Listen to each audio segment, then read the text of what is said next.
चलो। तो अभी पार्लियामेंट में भी सेम बिल पेश हो रहा है, पता है। आज पार्लियामेंट में बिल आया है, क्या नाम है बिल का? चलो, तो इस नाम से तुम लोग को क्या समझ में आता? बिल्कुल अच्छा समझ में आ गया एकदम। इंग्लिश का क्या ट्रांसलेशन क्या कर दिया? हिंदी। ठीक। तो वन नेशन वन इलेक्शन का एक बेसिक मीनिंग क्या है कि अभी अपन इंडिया में बात करें ना, तो अपन समझ चुके हैं कि अपने यहाँ जो डेमोक्रेसी है ना, वो टोटल 3 टीयर डेमोक्रेसी। कितने टीयर है? तो सबसे टॉप पे कौन आती है? मतलब लोकसभा, राज्यसभा। ठीक है, अपन लोकसभा लेके चलते हैं, डायरेक्ट इलेक्शन की बात कर रहे हैं। सेकंड पे आ जाती विधानसभा। फिर थर्ड टीयर पे हमारे आ जाते हैं क्या, कि ग्राम पंचायत। ठीक है। और नगर पालिका, नगर निगम। तो ऐसे 3 टीयर हैं। तो अभी हमारे यहाँ पे जो इलेक्शंस होते हैं ना, वो हर टीयर के इलेक्शंस कैसे होते हैं? अलग होते हैं। जैसे फॉर एग्जांपल अपन अभी इसको अपने एमपी के रिस्पेक्ट में समझें, तो हमारे यहाँ पे जो भी लोकसभा के इलेक्शंस हुए हैं, तो वो कब हुए? 2024 में। जो विधानसभा के हुए थे, 23 में। अब जो हमारे यहाँ पे अर्बन लोकल बॉडीज हैं, जो मेयर वगैरह के इलेक्शंस हुए थे, वो हुए थे 2021 में। और जो सेम ग्राम पंचायत के हुए थे, वो इसी से 6 महीने बाद। तो अब तुम देखो, मैंने टोटल 4 साल लिखे हैं। कितने साल लिखे हैं? तो सिर्फ अभी अपने यहाँ पे एक ईयर अपन को मिलेगा, 2020, जहाँ पे इलेक्शंस नहीं होंगे। क्या नहीं होंगे एमपी में? इलेक्शंस कुछ भी नहीं होंगे। बाकी तुम देखो, 2026 में क्या होंगे, 27 में, 28 में, 29 में। अब क्या होता है, जब भी इलेक्शंस होते हैं ना, तो इलेक्शंस के साथ ना एक चीज काम में आती है, जिसको क्या बोलते हैं? एमसीसी। हिंदी फॉर इंग्लिश में फुल फॉर्म होता है model code of conduct. Hindi में बोलते हैं आदर्श आचार संहिता। इसका मतलब क्या होता है कि मॉडल कोड ऑफ कंडक्ट का एक बेसिक एक लाइन का मीनिंग क्या है, कि ना, जैसे अपन कोई भी मैच खेलते हैं, तो हर प्लेयर के लिए फेयर चांसेस देते हैं। सेम जब भी हम इलेक्शंस लड़ते हैं, तो चाहे वो नेशनल पार्टी हो चाहे वो लोकल पार्टी हो, सबको हमारे लिए चांसेस कैसे देने हैं? इक्वल चांसेस देने हैं, ताकि इलेक्शन रहे फ्री और फेयर। तो उस कंडीशन का क्या है कि हम एक फिक्स ड्यूरेशन फिक्स कर देते हैं, लगभग 90 डेज का। तो उस बीच में ना तो हम कोई ऐसे काम कर सकते हैं जिससे वोटर का बिहेवियर चेंज हो। ठीक है। हमें ऐसे एक भी काम नहीं करने हैं ताकि वोटर का बिहेवियर चेंज हो। इसका मतलब क्या हुआ कि हमारे यहाँ पे डेवलपमेंटल जो एक्टिविटी हैं, वो हो पाएंगी कि कुछ टाइम के लिए रुक जाएंगे। कुछ भी नए कंस्ट्रक्शन होने हैं, होंगे, रुक जाएंगे। प्लस जो ब्यूरोक्रेटिक मशीनरी है, अब एक चीज अपन समझ चुके हैं कि अपने यहाँ जो इलेक्शन कमीशन ऑफ इंडिया है ना, उसके पास परमानेंट परमानेंट सिर्फ 3 लोग ही हैं। कितने लोग हैं परमानेंट? एक चीफ इलेक्शन कमिश्नर और बाकी दो। इसके अलावा एक भी परमानेंट लोग हैं क्या? बाकी सब लोग जाते हैं डेपुटेशन से। किससे जाते हैं? डेपुटेशन मतलब फॉर एग्जांपल मैं टीचर हूँ, तो मेरे डेली लाइफ में क्या हूँ? मैं टीचर हूँ। इलेक्शन ड्यूटी में पर्टिकुलर में बन जाऊंगा ऑफिसर। डेली लाइफ में क्या हूँ मैं? आईएएस या डिस्ट्रिक्ट का कलेक्टर। इलेक्शन टाइम पे बन जाऊंगा डिस्ट्रिक्ट इलेक्टोरल ऑफिसर। ठीक है। तो इसका मतलब क्या है कि जब भी हमारे यहाँ इलेक्शंस होंगे, तो ऑफिसर तो एक्स्ट्रा आ नहीं रहे हैं। तो जो नॉर्मल ड्यूटी वाले ऑफिसर हैं, वही कहाँ चले जाते हैं इलेक्शंस कराने में। तो अब सोचो, एक आदमी है, उसके लिए कराने के लिए 2 काम है, एक डेली वाला काम और दूसरा इलेक्शंस वाला काम। तो दोनों काम तो करा नहीं सकते हैं। तो जब वो इलेक्शंस वाला काम कराएगा, तो डेली वाला काम होगा, रुक जाएगा। तो इससे अल्टीमेटली क्या हो रहा है कि जब भी हमारे यहाँ पे कंट्री में इलेक्शंस हो रहे हैं, तो जो नॉर्मल कंट्री की वर्किंग है, वो इक्वली चल रही है कि अफेक्ट हो जाती है? मतलब एक चीज़ क्लियर होगी कि हमारे यहाँ इलेक्शंस और बाकी बचे हुए दोनों काम एक साथ चल सकते हैं क्या? नहीं चल सकते हैं। तो इसका मतलब क्या हुआ, इफेक्टिवली 5 साल में से हम लोग फ्रीली काम कितने साल कर पा रहे हैं? बाकी 4 साल इलेक्शंस और उसके बीच के थोड़े बहुत डिस्टरबेंस।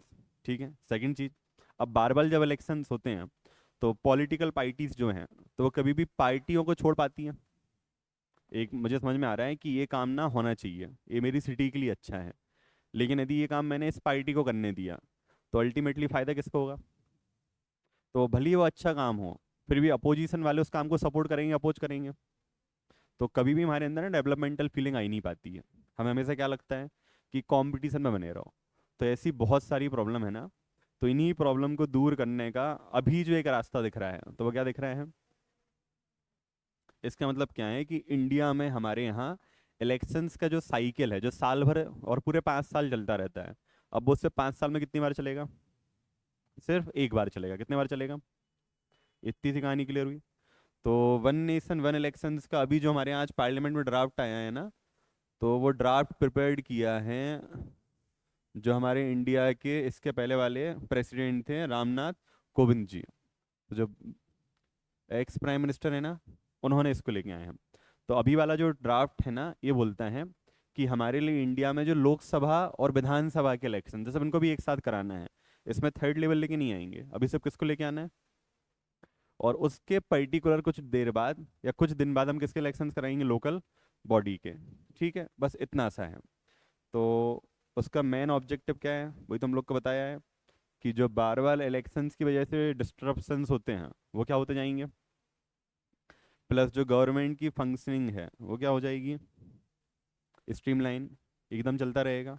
चलो, तो तुम लोग को क्या लग रहा है, ये सब इंडिया में पहली बार हो रहा है कि ऐसा पहले भी हो चुका है? पहले हो चुका है। तो याद करो, अपन आ रहे हैं पॉलिटी में थोड़ा सा, बिल्कुल प्री इंडिपेंडेंस टाइम पे। कुछ याद आ रहा है? गवर्नमेंट ऑफ इंडिया एक्ट 1935, तो उसने बोला था एक फेडरेशन बनेगा। ठीक है, फिर उसने बोला था कि हमारे यहाँ पे कहीं पे कंप्लीट ऑटोनॉमी होगी स्टेट्स में। याद आ गया? सेंट्रल लेवल पे डायरकी होगी। कुछ कहानी याद आ गई? तो सबसे पहले ना हमारे यहाँ जो प्रपोज किया गया था वन नेशन वन इलेक्शंस ना, वो कौन सा था? Government of India act 1935। उस टाइम पे स्टेट्स के लिए और सेंट्रल गवर्नमेंट के लिए इलेक्शंस कैसे होने थे? एक साथ होने थे। बट यहाँ पे पता ही है तुम लोग के लिए, स्टेट के इलेक्शंस तो हो गए थे, बट सेंट्रल गवर्नमेंट के इलेक्शंस हो पाए थे क्या? क्योंकि अभी फेडरेशन बेसिकली अपने यहाँ पे आ ही नहीं पाया था। ठीक। अब जब अपन इंडिपेंडेंस हुए ना, तो हमने ना सेम कॉन्सेप्ट को कॉपी किया। ऑलरेडी तुम लोग को बताया कि जो हमारा कॉन्स्टिट्यूशन है उसका 80% पार्ट कहाँ से कॉपी पेस्ट किया है? Government of India 1930। तो हमने सेम इलेक्शन का प्रोसीजर वहाँ से ले लिया। तो हमारे यहाँ जो पहले जनरल इलेक्शंस हुए 1952 में, उसके बाद 57 वाले, फिर 62 वाले, इवन 67 वाले भी, यहाँ पे वन नेशन क्या चला है? वन। क्योंकि जितने यहाँ पे इलेक्शंस हो रहे हैं किसके? सेंट्रल के। साथ में ही किसके हो रहे हैं? स्टेट के। अब क्या हुआ ना, इसी के बीच में कुछ स्टेट्स में लग गया प्रेसिडेंट रूल। क्या लगा? तो उनके इलेक्शंस हो गए क्या? पहले हो गए मिड टर्म इलेक्शन, बताए थे, मध्यावधि चुनाव। फिर इवन 1970 में क्या हुआ, जो सेंट्रल गवर्नमेंट थी उसने ही, लोकसभा ने अपने आप को क्या कर लिया, पहले ही डिजोल्व कर लिया। तो अब जो हमारे यहाँ वन नेशन वन इलेक्शन का साइकिल था, ये क्या हो गया? ब्रेक हो गया। अब जैसे ये साइकिल ब्रेक हुआ ना, तो ऐसा ऐसा नहीं कि अभी हम लोग को एकदम से भी रियलाइज हुआ हुई चीज़, एक कई बार गवर्नमेंट को रियलाइज हुई कि इस वजह से अननेसेसरी इकोनॉमिक बर्डन क्या है? बढ़ रहा है। तो जो सबसे पहले हमने सोचा वापस से वन नेशन वन इलेक्शंस के लिए, तो 99 में लॉ कमीशन की एक रिपोर्ट आई थी जिसने क्या बोला था क्या होना चाहिए। फिर 2015 में पार्लियामेंट्री स्टैंडिंग कमेटी ने सेम चीज़ बोली। फिर 2017 ने किसने बोली? नीति आयोग ने। तो हमें लगभग 25 साल लग गए ये समझने में कि वन नेशन वन इलेक्शन होना चाहिए कि नहीं होना चाहिए। पर अल्टीमेटली गवर्नमेंट को 2023 में समझ में आया कि होना चाहिए। तो हमने किसकी बताई कमेटी, क्या नाम था? रामनाथ कोविंद कमेटी। ठीक। अब यदि हम वन नेशन वन इलेक्शन पे जाते हैं ना, तो जो मेजर मेजर बेनिफिट होंगे, तो बताया सबसे पहला बेनिफिट क्या हो जाएगा हमारे लिए ना, कि जो गवर्नेंस का सिस्टम है वो क्या हो जाएगा? स्ट्रीमलाइन।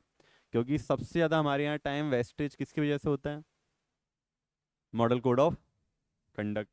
सेकंड चीज़ क्या होता है कि अपने यहाँ पे ना अभी गवर्नमेंट का खर्चा बहुत ज़्यादा होता है। अब तुम लोग को एक बिल्कुल सिंपल से एग्जांपल से बताता हूँ। चलो, तुम लोग सोचो कि अभी तुम लोग एक ही नोटबुक बना रहे हो लिखने के लिए। अब मैं तुम लोग से बोलूँ कि प्री के लिए अलग कॉपी बनानी है, मेंस के लिए, इंटरव्यू के लिए, और तीनों में कंटेंट सेम लिखना है। तीनों में सेम लिखना है, लेकिन कितनी कॉपी में? कैसा लग रहा सुनने में? बहुत ही घटिया आइडिया। सेम इलेक्शंस में हो रहा है। तो बताया, अपन जब इलेक्शंस के लिए जाते हैं ना, तो एक इलेक्टोरल रोल होता है जिसको बोलते हैं मतदाता सूची, जिसमें नाम लिखे होते हैं लोगों के, कौन कहाँ पे वोट देने। अब तुम सोचो वो लोकसभा चुनाव का क्या होता है अलग, विधानसभा का, लोकल बॉडी का। मतलब सेम काम के लिए अपन कितने पेपर बना रहे हैं, 3 बार। तो जब हम 3 बार ये पेपर बनाएंगे सेम काम के लिए, तो अल्टीमेटली वेस्टेज हो रहा है नहीं हो रहा है?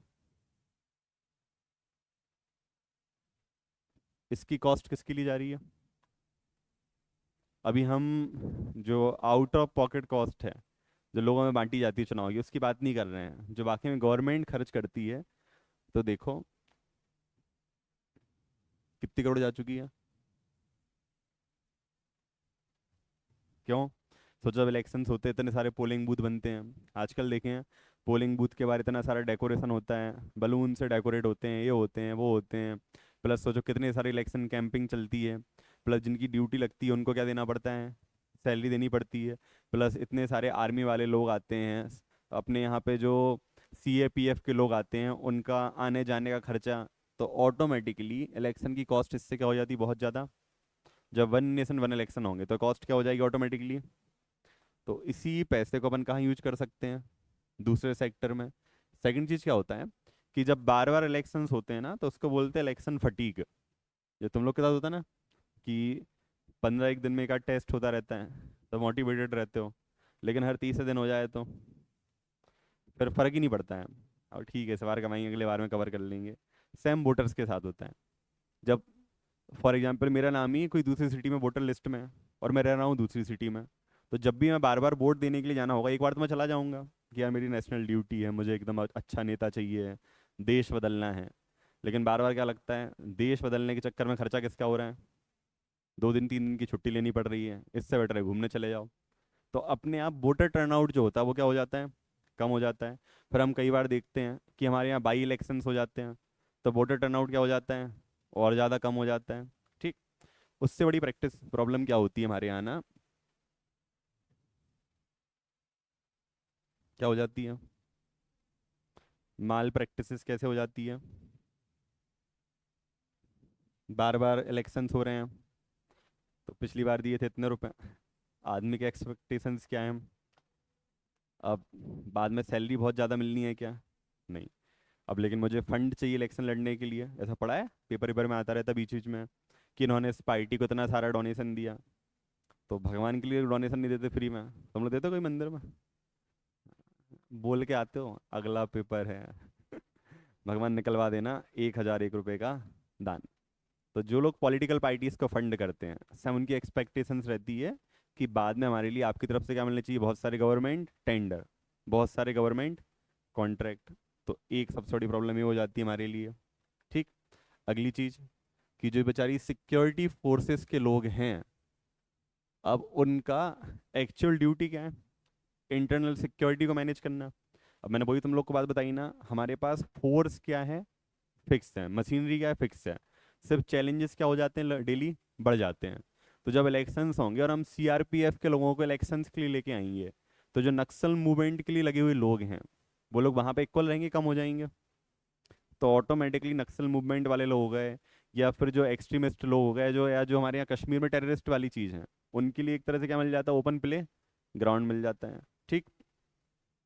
अगली प्रॉब्लम बताया तुम लोग को कि जब भी ये चीज़ें आती हैं तो गवर्नमेंट की स्कीम्स रुक जाती है, नई चीज़ें नहीं आएंगी, तो हम लोग को बेनिफिट नहीं होगा, सेम गवर्नमेंट की डेवलपमेंट एक्टिविटी नहीं होगी, गवर्नमेंट का रेवेन्यू नहीं आएगा, तो एक सेम प्रॉब्लम हो जाती है। अगली चीज़ कि गवर्नमेंट ना जो अपनी पॉलिसी होती है ना, फिर वो लॉन्ग टर्म पॉलिसी नहीं बनाती है, फिर बनाती है शॉर्ट टर्म। कैसे? इलेक्शन जीतना है, जल्दी से एक स्कीम लेके आ जाओ। फॉर एग्जाम्पल अभी अपन बात करें अपने MP में, तो सबसे ज़्यादा ज़रूरत किस स्कीम की है? हाँ, लाडली बहना। क्यों जरूरी है गवर्नमेंट को वोटर जीतने के लिए? लेकिन सोचो गवर्नमेंट यदि सेम बजट को गर्ल्स एजुकेशन में खर्च कर दें, या गर्ल्स स्किल डेवलपमेंट सेंटर बना दें, तो मतलब तुम बताओ एक औरत को 1,250 रुपये मिल रहे हैं, उससे बहुत भला हो सकता है क्या? नहीं। लेकिन आपने यदि उसको एक साल में 15,000 रुपये देके कुछ अच्छा कोर्स करा दिया, तो हो सकता है वो महीने के 10,000 भी कमा ले। लेकिन हमें लग रहा है कि 10,000 कमाई कब, जब एक साल का कोर्स करेगी, फिर उसको मेहनत करनी पड़ेगी। इससे बेटर है बहना लाडली है, कितने रुपये ले लो। तो लाडली बहना के चक्कर में लाडली भतीजियां नाराज हैं, ना स्कूटी मिल रही ना 25,000 रुपये। देखो, क्योंकि मुझे बताया ना, हमारे पास हमेशा चीज़ें क्या हैं, यदि हम उसको एक जगह से निकालेंगे तो दूसरी जगह करनी पड़ेगी, चीज़ें कम करनी पड़ेगी। ठीक। चलो, अब इसको यदि हम लेके आ रहे हैं वन नेशन वन इलेक्शन को, तो जो चैलेंजेस क्या हो सकते हैं ना, सबसे पहले ना हमें कॉन्स्टिट्यूशन में बहुत सारे आर्टिकल चेंजेस करने पड़ेंगे। ठीक। तो कुछ आर्टिकल इनमें से ऐसे हैं ना जो सिंपल मेजोरिटी से हो जाएंगे। किससे हो जाएंगे? कुछ होंगे जो किससे होंगे? स्पेशल मेजोरिटी से। ठीक है, क्लियर है कहानी? क्योंकि हम इलेक्शन का प्रोसीजर क्या कर रहे हैं, पूरा चेंज कर रहे हैं। प्लस सेकंड बड़ी चीज है ना कि हमारे लिए ना इससे फेडरलिज्म का स्ट्रक्चर ही बिगड़ने का डर है। कैसे है? कि कॉन्स्टिट्यूशन बोलता है कि सेंटर के पास कुछ अलग पावर, स्टेट के पास कुछ। स्टेट की उसी पावर में एक है विधानसभा का ड्यूरेशन, जो कितने साल होता है। फॉर एग्जाम्पल हमने कट ऑफ डेट फिक्स कर दी कि हम ना वन नेशन वन इलेक्शंस कराएंगे, फॉर एग्जाम्पल 1 जनवरी 2020। तो किसी स्टेट में इलेक्शंस होंगे 2027 में, तो उनकी विधानसभा का टेन्योर कितने साल रहा? 2 साल। एमपी में विधानसभा का टेन्योर 5 से बढ़ के कितना हो जाएगा? 6 हो जाएगा। यूपी में इलेक्शन हुए थे 2022 में, तो वहाँ इलेक्शन बढ़ के हो जाएगा 7 साल, 8 साल। तो ये फेडरलिज्म को डिस्टर्ब कर रहे हैं कि नहीं कर रहे हैं? कुछ स्टेट को तो हम कितने साल चला लेंगे, 8 साल। कुछ बेचारों के लिए कितने साल? 2 साल। तो एक प्रॉब्लम ये है। सबसे बड़ी चीज़ हमारे लिए ना वो है, पहली चीज़ क्या है कि इंडिया में लगभग 90 करोड़ लोग हैं जो वोट देने के लिए एलिजिबल हैं, और उनके लिए लगभग 10 लाख पोलिंग स्टेशन बनाएंगे। तो अभी क्या होता है, तुमने सुना है कि हमारे इलेक्शंस होते हैं फेजेस बाई, पहला चरण, दूसरा चरण, तीसरा, चौथा। तो क्या होता है, आर्मी वाले पहले चरण में इलेक्शन कराएंगे, फिर कहाँ चले जाएंगे, फिर सेम जो मेन पावर है वो पहले में, फिर दूसरे में, फिर तीसरे में। जब एक साथ इतनी सारी जगह वोटिंग कराएंगे तो इतनी सारी मैन पावर को लेकर आना पॉसिबल है? नहीं है। सेकंड सबसे बड़ा चैलेंज है, जब इतनी सारी जगह एक साथ इलेक्शंस होंगे तो बहुत सारी क्या चाहिए।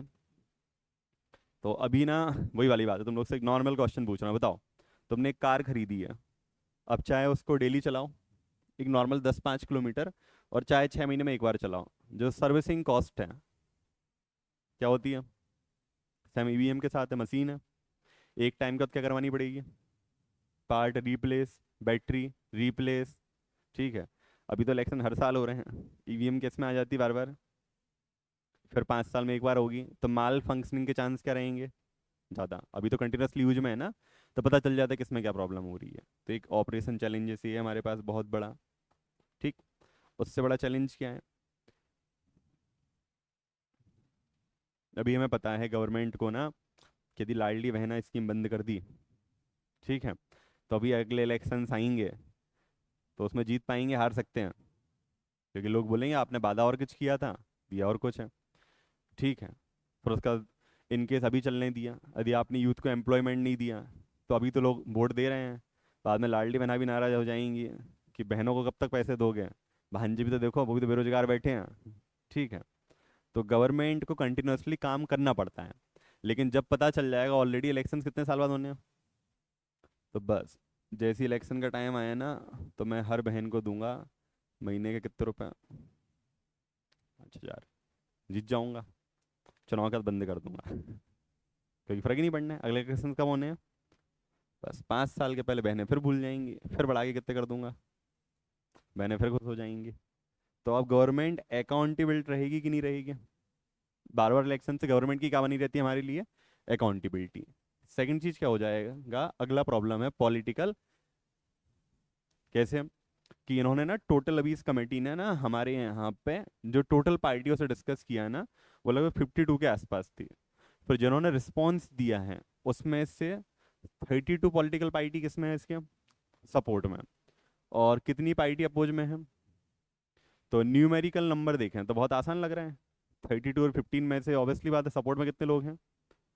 लेकिन अपोज में हर मेजर पार्टी है, चाहे वो कांग्रेस हो, चाहे समाजवादी पार्टी हो, चाहे वो टीएमसी हो, चाहे आप हो।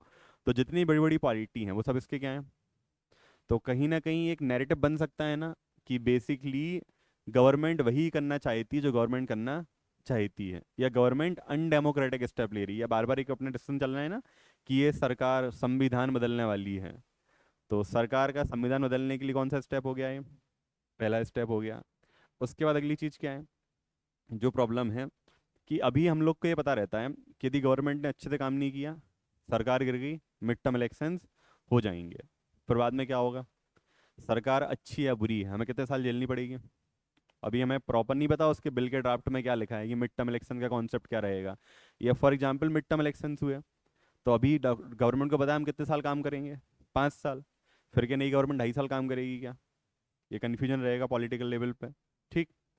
नेक्स्ट, अभी क्या हुआ कि अपने यहाँ पे कहीं पे भी इलेक्शन में कुछ रिगिंग हो गई या इलेक्शंस में कुछ माल प्रैक्टिसेस हुई, तो हम लोग कहाँ जाते हैं, कोर्ट में।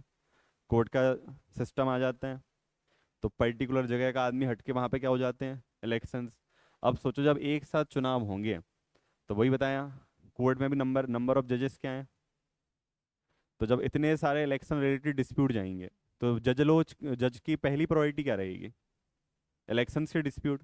तो जो नॉर्मल केस आ रहे हैं, उनकी पेंडेंसी क्या होती जाएगी, ऑलरेडी पता है इंडिया में पेंडेंसी 6.5 करोड़ के आसपास हो गई है। अगले साल तक 7 करोड़ हो जाएगी। जब तक वन नेशन बनाएगा तो 10 करोड़ हो जाएगी। तो हम एक सिस्टम सही करने के लिए दूसरे सिस्टम को क्या कर सकते हैं, कहीं ना कहीं डिस्टर्ब कर सकते हैं। ठीक। तो इस पैनल ने रिकमेंडेशन क्या दी है कि सबसे पहले हम किसके इलेक्शन एक साथ कराएंगे, फिर उसके 100 डेज के अंदर इलेक्शंस होंगे, तो उसमें हम किसके इलेक्शंस करवा देंगे। ठीक। प्लस जैसे भी तुम लोग को पता है कि यूएस में होता है कि इलेक्शंस कभी भी हो जाएं, प्रेसिडेंट ऑफिस में कब से जाता है, 20 जनवरी। तो सेम इंडिया में प्रेसिडेंट क्या कर देंगे, डेट फिक्स कर देंगे कि इस डे पे आपको क्या लेना है, ओथ लेना है। जैसा अभी तुमने देखा है महाराष्ट्र में इलेक्शन हुए, ओथ कितने दिन बाद हुई, जबकि झारखंड में कितने जल्दी हो गई थी। तो अभी वाले पीरियड की प्रॉब्लम क्या होगी, प्रेसिडेंट खत्म कर देगा। ठीक है, ये रिकमेंडेशन है। अगली रिकमेंडेशन क्या है कि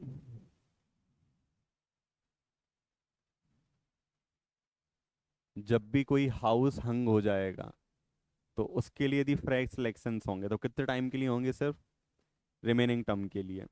तो ऑटोमेटिकली जो बीच में गवर्नमेंट आ रही है, उसके लिए चीज़ें क्या लग रही हैं, सिंपल है कि कॉम्प्लिकेटेड है। इवन मेरा खुद का मोटिवेशन रहेगा क्या कि 2 साल के सीएम, इससे अच्छा तो अनिल कपूर था, उसको पता था कितने दिन रहना है, एक दिन। ठीक। नेक्स्ट प्रॉब्लम क्या है कि वही यूनिफाइड वोटर आईडी कार्ड बनाना है, प्लस क्या होना है कि जो भी वीवीपैट मशीन है उसको लेके आना है, तो प्रोक्योरमेंट की प्रॉब्लम रहेगी। तो पूरे वर्ल्ड में अभी कहीं पे ऐसे इलेक्शंस हो रहे हैं वन नेशन वन इलेक्शन की नहीं हो रहे हैं, हो रहे हैं। तो वर्ल्ड में बहुत सारी कंट्री है जहाँ पे वन नेशन क्या होते हैं, वन इलेक्शन। तो एक नाम सबने सुनी ही है, अपन ने जब डायरेक्ट डेमोक्रेसी का एग्जाम्पल डिस्कस किया था, स्वीडन। हाँ, तो स्वीडन में होती हैं एक साथ इलेक्शन। उसके अलावा इंडोनेशिया ने 2019 में वन पूरे साइमल्टेनियस इलेक्शंस कराए थे, और अभी तक का वर्ल्ड रिकॉर्ड है। इसके अलावा साउथ अफ्रीका में भी बिल्कुल होते हैं, नेशनल और प्रोविंस के लिए एक साथ इलेक्शंस। इसके अलावा जापान भी एक एग्जाम्पल है जहाँ पे इलेक्शंस कैसे होते हैं, एक साथ होते हैं। ठीक। तो वे फॉरवर्ड क्या है, तो गवर्नमेंट को लेके आना चाहिए, लेके नहीं आना चाहिए, क्या लगता है तुम लोग को, लेके आना चाहिए, सिस्टम क्या है अच्छा। लेकिन जैसे क्या हुआ कि तुम लोग को पता है कि गवर्नमेंट मैंने, जैसे अभी राशन की दुकान जो होती है, ठीक है, तो जब गवर्नमेंट कोई राशन की भी स्कीम लेके आई थी, पता है अभी one nation one ration card भी चल रहा है, तो डायरेक्ट पूरे इंडिया में नहीं आई थी। पहले इस स्कीम को लेके आए थे हम पुडुचेरी में और चंडीगढ़ में। क्यों, छोटी जगह हैं, तो जब स्कीम को लेके आएंगे हम उसके चैलेंजेस पता चल के आएंगे। तो सेम गवर्नमेंट इसके लिए भी कर सकती है, वन नेशन वन इलेक्शंस के लिए, कभी पूरे नेशनल लेवल पे ना आने की जगह है ना, जो छोटी छोटी यूटीज हैं, सिर्फ आप वहाँ से चालू कर दो, तो पता चल जाए उसमें कौन कौन सी प्रॉब्लम आ जाएगी। अब जो जो प्रॉब्लम उनको अपन क्या करते जाओ, रिजॉल्व करते जाओ, और बाद में पूरे कहाँ पे लेके आ जाओ इसको, इंडिया में। सेकंड स्टेप क्या है ना कि अभी से ना आप एकदम से अगले 5 साल बाद का टारगेट रखोगे, 4 साल बाद का, तो वही कुछ स्टेट के लोगों को लगेगा जस्टिस, किसी को क्या लगेगा, जस्टिस किन को लगेगा, जिनका टाइम बढ़ गया उनको मजे आएंगे, देखो बढ़िया है यार। तुम सोचा जैसे सीएम मुझे कितना अच्छा लग रहा है, बना 5 साल के लिए, मैं तो 8 साल खींच लिया, लेकिन बना 5 साल के लिए खत्म कितने में कर दिया, 2 साल में। तो अब एक प्रॉपर टाइमलाइन बना दो कि भाई अगले इलेक्शंस होंगे 2034 में, तो अभी एमपी का 5 के कितना हो जाएगा, 4 साल, अगली बार भी 4 साल, अगले बार भी 4, अगले साल भी 4। ताकि पूरी लाइन कब खत्म हो जाएगी, 34 तक। यूपी का फॉर एग्जाम्पल ये वाला जो है ये रहेगा 5 साल का, अगले वाला 4.5 साल, इतना अगले साल, अगला कितना, किसी का आदि 5 साल से ज़्यादा उसका 5.5, 5.5, 5.5। तो साइकोलॉजिकली सबके लिए क्या हो जाएगा, क्लियर हुआ। नेक्स्ट चीज़ क्या है कि अभी हमारे यहाँ ना इलेक्टोरल फ्रॉड बहुत हो जाते हैं। कैसे, फॉर एग्जांपल हो सकता है तुम में से एक के पास 2-3 वोटर आईडी कार्ड हो भी सकता है, मल्टीपल सिटी में रहे तो मल्टीपल वोटर आईडी कार्ड बनवा लो। अभी तो क्या होता है कि लोग इलेक्शंस देने एक ही सिटी में जाते हैं, फिर वन नेशन वन इलेक्शंस में यहाँ भी दे लो वहाँ भी दे लो। तो ब्लॉकचेन और एआई का इंटीग्रेशन क्या है, बहुत ज़्यादा जरूरी है, ताकि जो मल्टीपल वोटर आईडी कार्ड का फ्रॉड है वो क्या हो जाए, पूरे इंडिया से खत्म हो जाए। प्लस सेकंड प्रॉब्लम क्या है कि हमारे यहाँ जो वोटर लिस्ट है ना, अभी वो एनुअली आती है। कैसे आती है, एनुअली मतलब तुम लोग को पता है 1 नवंबर तक हमें अपने नाम देने पड़ते हैं, उसका चेंजेस नहीं होते हैं। फिर 1 जनवरी को क्या होता है, वो पब्लिश होता है। अब मान के चलो मेरा बीच में नाम छूट गया, ये बाद में मेरी डेथ होगी, तो मेरा नाम तो अल्टीमेटली रोल में क्या रहेगा। तो जब इसको अपन आधार से लिंक कर दो बेसिकली वोटर आईडी कार्ड को, या फिर तुम एक ब्लॉकचेन या एआई से इंटीग्रेट कर दो, तो ऑटोमेटिकली डेटा क्या होता रहेगा, वो अपडेट। तो जितने लोग भी एक पर्टिकुलर मंथ में 18 के, उनके नाम ऑटोमेटिकली लिस्ट में क्या होते जाएंगे, और जिन भी लोगों के डेथ सर्टिफिकेट बन रहे हैं उनका नाम उससे क्या होते जाएंगे, बाहर होते जाएंगे। तो हमारे पास वोटर लिस्ट का डेटा रहेगा। अगला स्टेप क्या ले सकते हैं कि हमारे लिए ना सबसे ज़्यादा डिस्कस करना किससे ज़रूरी है, स्टेट से। क्यों करना ज़रूरी है, क्योंकि देखो जब भी नेशनल इलेक्शंस होते हैं तो वहाँ पे स्टेट के इश्यूज जो होते हैं ना वो डिस्कस ही नहीं हो पाते हैं। वहाँ पे हम बात किसकी करते हैं, नेशनल लेवल के इशू की। तो स्टेट के इशू तो कभी आ ही नहीं सकते हैं। तो यदि हम वन नेशन वन इलेक्शंस पे जा रहे हैं तो कहीं ना कहीं पूरे जो इलेक्शंस हैं तो वो स्टेट के नैरेटिव पे चलेंगे कि सेंट्रल के। फॉर एग्जाम्पल तुम सोचो कि हमारे यहाँ पे, अभी अपन एग्जाम्पल ले लो कि हमारे यहाँ भी लोकसभा इलेक्शंस होने वाले हों और बांग्लादेश इंडिया पर अटैक कर दें, तो हम लोग अपने एमपी के इशू को ध्यान में रख के वोट करेंगे कि बांग्लादेश को ध्यान में रख के, जबकि हमें फ़र्क किससे पड़ना है। तो बस ओवरराइड हो सकते हैं मैटर। एक प्रॉब्लम ये रहेगी सबसे बड़ी। ठीक। नेक्स्ट प्रॉब्लम क्या है कि गवर्नमेंट चाहे ना तो फाइनेंशियल इंसेंटिव्स दे सकती है। किनको, जैसे मैंने हम लोग को बताया कि जो स्टेट्स में ना टीयर 3 के इलेक्शंस होते हैं तो बहुत सारे स्टेट गवर्नमेंट इनको टाइम टू टाइम कराते नहीं है। तो पहले अभी तो स्टेट को मोटिवेट करो कि आप जो स्टेट का साइकिल है उसको क्या करो, पूरा फिक्स कर दो। फिर किसका कर दो, सेंटर का। फिर किसका कर दो, पूरे इंडिया का। तो इन कंक्लूजन तुम लोग को क्या लगता है, होना चाहिए नहीं होना चाहिए, होना चाहिए। कब होना चाहिए, एक साथ कि सबके कंसेंसस के बाद। तो बेनिफिट है इसके, हैं पूरे के पूरे बेनिफिट है, लेकिन कुछ ना कुछ क्या होंगे इसके, चैलेंजेस होंगे। तो कहीं ना कहीं ऐसा ना हो कि हम एकदम ड्रास्टिक स्टेप ले लें तो बाद में ऐसा ना हो कि वो जीएसटी जैसा हो जाए। जैसे जीएसटी फॉलोआउट फॉलोआउट पता है ना, कि सेम कि गवर्नमेंट ने एकदम से क्या रोल आउट कर दिया, बाद में समझ में आया कि यदि तुम लोग ब्रेड का वो खा रहे हो, ब्रेड बटर खा रहे हो एक साथ, तो उस पर जीएसटी क्या है, 18% है। यदि तुम ब्रेड ले रहे हो उस पर 5% है, बटर पे कितना है, 5% है। तो बेचारे होटल वाले क्या होगा उसमें, कन्फ्यूज कि अभी ब्रेड बटर ऑर्डर किया है तो उसकी बिलिंग कैसे करें, ब्रेड और बटर की अलग से करेंगे, ब्रेड बटर की साथ में करेंगे तो जीएसटी कितना परसेंट है, अलग अलग करेंगे तो 5%। 13% का फायदा, तो ग्राहक क्या बोलेगा, बटर टिक्की अलग से ले और ब्रेड का पैकेट ब्रेड बटर लगा के। तो बस same challenges one nation one में नहीं होने चाहिए, क्योंकि देखो ध्यान रखो इलेक्शंस जो है ना वो बहुत ज़्यादा इमोशनल मैटर होता है लोगों के लिए। ठीक है, क्योंकि आप चांस कितनी बार दोगे, फिर कितने साल में एक बार मिलेगा, मैं एक बार। यदि लोगों को कोई भी फीलिंग आ गई कि इलेक्शन में रिगिंग हुई है या जो हमने वोट दिया है वो एक्चुअल जगह नहीं पहुंचा है, तो लोगों का डेमोक्रेसी से फेथ क्या हो जाएगा धीरे धीरे। तो जो हालत पाकिस्तान बांग्लादेश की हुई वही हालत किसी भी कंट्री की हो सकती है, लोग का बस डेमोक्रेसी। देखो अभी तुमने देखा था बांग्लादेश के इलेक्शन से हमने डिस्कस किया था, शेख हसीना जस्ट जीत के आई थी और 3 मिनट लोगों ने क्या करने चालू कर दिए, प्रोटेस्ट करने चालू कर दिए। क्यों, क्योंकि इलेक्शंस क्या थे, पूरे रिग्ड थे। तो बस क्लियर है। चलो, क्लियर होगा वन नेशन वन इलेक्शंस। कोई क्वेश्चन, वाइंड अप करें।